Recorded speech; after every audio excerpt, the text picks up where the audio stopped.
Yeah, You want some more volume? You can hear? That's fine. That's fine. You sure? You're a king, I can give you more volume. That's all I can afford to give you. Jalon meet Gainell. Jalon, Samuel. Absolute honor. Oh my gosh. Ladies and gentlemen, I shame.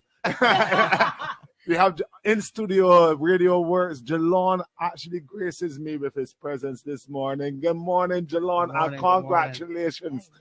You know how long they're trying to get you on here. We know about this, man. You've been notoriously shy about interviews, but you changed now. I don't think I'm shy. I just before anything big. Yeah. I think I just like to keep my energy to myself. I just keep everything in, and then afterwards you just let it out. I realize that when it comes to the Gold Cup, especially, you get extremely focused. Is that the same way when you're in North America as well? Yeah, I keep it 100 like that. Same to like what my guy Rash told you. I put myself in that bubble. Yeah. Stay focused. And continue to think on what I try to play out everything many ways in my head to see what I can come up to the top with. We were talking about you earlier, and the first time that you crossed the line first on Show Me the Money. When you got taken down from that victory. When you look back at that now, do you think that helps inspire you every time you go to a Gold Cup? No doubt. I don't doubt. I think that's the foundation right there. Mm-hmm. Yeah, how much your grandmother say you win after? I think she says 7. So, I mean, you get in there. You get in there, boy. So this time, this Gold Cup was is the gamble the favorite? I believe so. I'm not too sure. I never look at the odds or nothing. Really? Yeah. How did you feel about the horse? How many times did you get on the horse before you actually? I think I landed on Monday. I got on him from the Tuesday, every day up to Thursday. So just Tuesday, Wednesday, Thursday. As he walked into the race on Friday. When did you feel like, this horse is a winner? It was Wednesday morning. The first morning I worked him, he was on the sand. So I was like, I need to feel the real thing. Next morning on the turf. Next morning they gave us the turf, and he took him to the gates first, and after the gates, then I gave him a little canter, and he switched his lead and went on the first turn, the paddock bend. How did he handle the paddock bend? Because a lot of people don't know the paddock bend is a very difficult. I know you bring a horse from overseas that cousin to the sweeping curves and they get on this tight curve. How you handled that there first of all? He did it. At first he was playing with me a little bit, and then I tapped him with a whip, and then he got serious and he took the bend cool and good. But that morning when I first felt him on the turf, going to the half mile, I was like, let me press the button a little bit. You open up. When I pressed the button a little bit, he gave me that response. I was like, oh, okay, that's enough. No, you rode for Ramel Perkins Lovell. He's a trainer of the horse. He had 2 horses in the race between It's a Gamble and Body Tap. I often wondered to myself as well, how do you pick the horses? Because in the year that, every year that you're ready for connections, they have 2 or 3 horses in the race. I feel like last time it was Renaissance Frolic and Nick Prowler. You picked Nick Prowler. And before that, you have picked the Dorset, right? Yes. So Dudley Diggs. So Dudley Diggs over Dorset. Over Shining Copper. Yeah, and everybody was looking Dorset, at Shining Copper. How do you manage to pick these horses? Before even getting on the back of the horse, I do my homework from far out. I look at the class of the horse, the times, everything, how they ran. The most important thing that all I need for them to be is to be fit. Sound, and that's it. I just do my homework and see if I don't mean because how does it translate for a horse to me running overseas and suddenly you say may come here, may not take on here, but it happens. Sometimes they can come here and just flop. Right. You gotta get lucky on the day too. Yeah, but I don't know. But 6 times doesn't sound like luck, Jalon. I don't know what they're gonna call it. No, I just thought they gave me my statue. Yeah, you gotta get a statue, and then you've got twice as many victories as Blast of Storm, and Blast of Storm got a statue. You know what I mean? Yeah. So you should got a statue too. Let me talk to Jalon about you from the start now, because you are now a household name, I would say, in my business. Now, when you first started, who would you have been looking up to? When I first started riding, coming on the track. Bill Marshall picked me up. Bill Marshall, yeah. And then Jonathan Jones was waiting for him at the time. Yeah. So I really fell in love with John. John actually gave me that first body vest, goggles. Really? All those things. So as I keep coming to the line, there's a groom in the paddock. I've only seen mine's War Eagle. Yeah. And then there's Midge, Richard Herbert. Yeah. I start just frequenting around the paddock with these guys, Yeah. cleaning the horses, cleaning the horse So you come up stalls. from all the Yeah, picking the horse stalls. So you always wanted to be a jockey, though? Yeah, man. Yeah. I'm living my dream life, to be honest. I would not doubt that. Is I'm living so my dream life. you would have started coming around the garden from a little boy then, Yeah, and then like- you decided, well, I used to get up at like 3:30 in the morning. I walked on there from like 8 years old with myself. really? Walked on Dalkeith Hill. No fear. Walk through Green Gates. I had a track in the Green Gates, so put it right down through like 7 days. I went to school at the back. Yeah. And so walked on there with no fear in my heart. At 8 years old, At 3:30, 4 o'clock in the morning at 8 years old. and still have to go to school I after. still But gotta that's go to just the school love. after. And I was trying to tell people about the love and passion that people from the surrounding areas have for horse racing. You grew up with this thing, like. Yeah, Burdensell, Bayland. Yeah. We all love it. So when you were going to school now, everybody going to school, and I tell you just studying horses at school. I'll be honest, boy. I used to get school late every day. So I tell you, we had a late button. So tell my partner, listen, so you did there, but I put some boss name or something. yeah, boy. And so now, when did you go to jockey school? I went to jockey school by Miss Dean. I was probably around like 10 years old, 9 years old before that. Really? Yeah, man. I didn't know that they were putting you out on horseback from so young. They bring us up, man. Yeah. And did you ever have a fear? For horses, no. None whatsoever. Because I broke bones, I burst veins.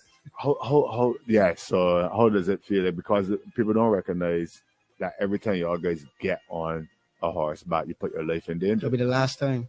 Yeah. Could be the last time. If every time could be even morning, race day, anytime could be the last time.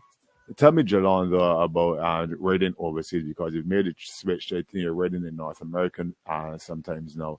But you chosen North America more so than Canada, which is where a lot of our local jockeys tend to go to. Why North America? Is it the bigger challenge? I like a challenge. So like you're riding with the world's best riders, it gives me a little more buzz to want to even do it even more. You know what I mean? And the fact that I'm reaching each time is goals and achievements doing it also.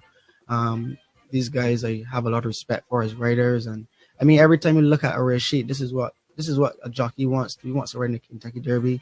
He wants to ride in the Breeders' Cup. So you have to put yourself in a position to get there. Right. I mean, like, anything you want in life for anybody out there, anything you want to achieve in life, you got to put yourself in a position to achieve those things, to start working towards those things. So I always said New York horses is the horses that go to the Breeders' Cups and the Kentucky Derby. So the only way I can get my opportunity and my shot is I have to be there in that circle to get the shot at this Kentucky Derby Breeders' Cup. That's it. And so I have to go and face these guys, you know what I mean? But it is a bit of a thing too, like, because you're coming from being a big dog, big name in the Garrison Savannah here, right?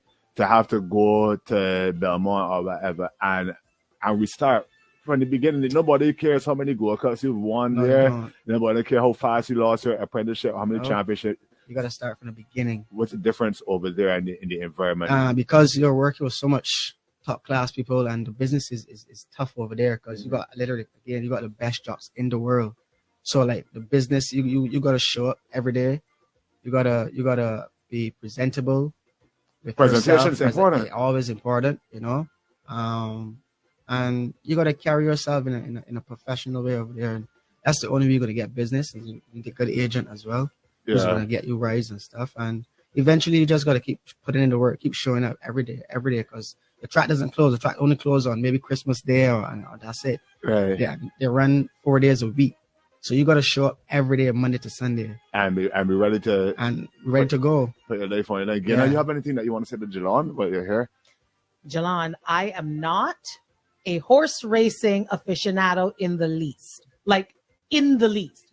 But had I been a betting woman, I'm like, I don't care what the horse is. What is Jalon riding? That's what I'm betting on. I bet on you. I did not, because I'm not a betting woman. I wasn't even there. I couldn't get to the garage. You could have given Salt that money. I could have slipped him something, right? I could have slipped him something. But I just love, I'm a story woman, and he could tell you this. I love the story and history behind anyone. And hearing your story is so compelling, and it makes every ride seem a lot more valuable, because of course Salt don't have to let me know, well, you know, he was disqualified the first time. I said, oh, that was him. Right? And then I was like, oh my gosh, to me that just made the story bigger and better. Yeah. Do you ever think about your story? I always do. And for my story, I want my story to be, I don't really want my story to be adults. I want it for the kids that's coming up. Great. Next generation. You know, I want every time they hear that, look, this guy was knocked down to the bottom after just being on the highest part of his life, and now he's just rising all the time. You know, like I want to follow in that guy's footsteps. I want to do something like him. I want to be better than him. And that's I always give my story I want my story to be for the kids coming up, that generation. Mm-hmm. That's how you felt after the disqualification, that you were down to the bottom. Yeah, man. I just really go up for the first time ever. No, that's your first ever go cut. You have to give us that. No, you really have to give us that story, because I don't know what I would have done. What the year was? I would have questioned everything in life. 2011. Show me the money. You want to show me the money for some Michael stuff, right? First Okay. step. This is for Michael Taylor, Laura sorry. Michael Taylor. Michael Taylor. The Friday evening, you know, the little afternoon things. Scurries and everything. Yeah. I just went on the track and stand up. I even did it Saturday again, last Friday again. I always do it before the go. I go on the track and stand and look up the straight. And I just picture myself coming down there. So I manifest this thing from the day in front. right. That's me there. I read in there. I picture it there already. Mm-hmm. But anyhow, show me the money. To be honest, I don't think I ever touched on. Mm-hmm. You know what I mean? Maybe his horse reacted from mine. Yeah. And he snatched checked. up. Yeah, and know. But after passing the wire, they were showing me the money. He had passed you well in first place. On a merit, like 6 lengths ahead. I was like, wow, first goal ever. And clap it in them, you know what I mean? It was a dominant victory. Though. Man, he was rolling. Yeah. He was rolling. And like, when it came out now, there was like an inquiry, blah, blah, blah. And I was crying and someone, I was just saying, no. So after I got You were crying tears of joy? I was crying tears of joy, yes, because I was on the horse still. The whole bird is so posse. Big up to them two once again. The whole bird is so posse. Is there. Everybody surrounding the horse. I can't believe it. So I gone back to the drop. So we're going to the stores now, and we're going over the race, we play. Then they sent us up the store's room. Then we came back and they said, oh, Mr. Samuel, we're going to have to take you down. Mr. Samuel, they're going to have to take you down. Yeah, we disqualify you and put you into behind Apostle. And man, I just went when he drops room and I just sit on the box. I remember Jonathan Jones looking at me. He said, man, you rode the perfect race just until that point. And I just looked at him and just looked off. But past that, the same day, the same night, I went down by the clock tower. Mm-hmm. I bought up on Tom Trotman, Trotty. Mm-hmm. And I said, look, we put that behind us, let's move on, man. Right. But the story has a kick to it. Because the kicker now is the following year. Yeah. The following year, this is the kicker now. So the following year, I retained the right on John Bryan for Sir David Seal. Yes. And Trotty didn't have the contract yet, but the Wednesday morning, just before the Gold Cup, Trotty gets the contract. So for Hope Field, so he becomes John Bryan. He now has to ride John Bryan. I have no word in the Gold Cup. Yes. So that's in David. Patrick has just rolled down the Coolmore, but he's reserved at least 2 or 3. Yes. To get in the Gold Cup. Friday evening again. I and Harris got sleeping. We had a little house with some lame down there. I and Harris got sleeping. So I get a call from Mohammed, big it to yourself. Yeah, big up Mohammed, man. Big influence on this year. Mohammed called me, wake me up from sleeping. Son, your horse getting. I said, what? I said, that's David getting. He said, yes. Seals had another horse in the race, favorite player. He didn't pass it back. Yeah. So he was scratched.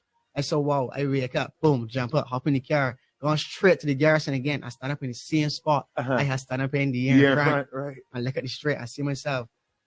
Not to know it come to light that when I turned from home, the first horse I could see in front of me was John Bryan. You seeing John Bryan on Tom Bryan, Tom on John Bryan. Tom Trotman on John Bryan for a second, and I win the race. Yeah, you came in first, right? And I came in first. And I can't take that one from you. Well, that's why I tell them take this one away. You know what I mean? Can't take that one from you, boy.